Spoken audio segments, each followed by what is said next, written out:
Hola mi gente, ¿cómo están? Sean todos ustedes bienvenidos a mi canal, su canal Franquionela. Hoy tenemos un nuevo video de escultura en madera. Así que, señores, ustedes saben que en esta semana ya comienza la Semana Mayor, Semana Santa.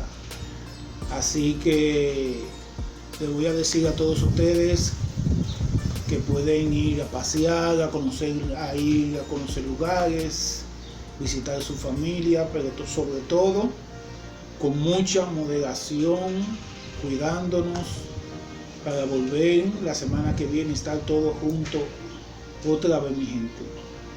Bueno, les voy a decir ahora de cómo hacer muy fácil escultura en madera. Vamos a estar utilizando esta máquina que es una caladora. Vamos a estar usando también madera así.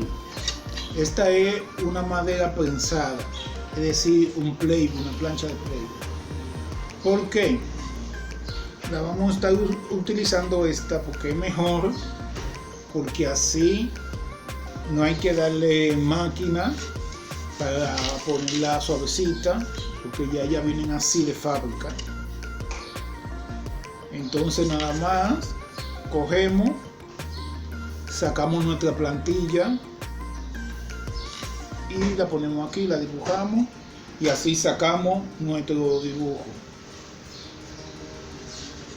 Entonces les voy a dejar en el link aquí en la caja de descripción los otros videos que ya hemos hecho utilizando este mismo material. Entran aquí, lo chequean y lo ven. Bueno mi gente, también quiero mandarles saludos a todas las personas de Alemania, también a las personas de México, de Argentina, del Perú, Brasil, Colombia, a la gente también aquí en la República Dominicana que me están mirando. Vamos a estar hablando, les voy a estar mostrando, cómo hacer esta hermosa escultura en forma de pez ángel. Les voy a dejar el link aquí. Esta hermosa escultura también les voy a dejar el link. Tenemos escultura. Bueno mi gente, pues ya ustedes saben, espero que disfruten mucho en esta Semana Santa, así que nos vemos en otro nuevo video.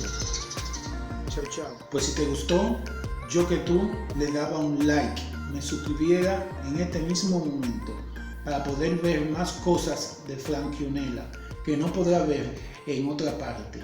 Te espero en un nuevo video. Bye bye.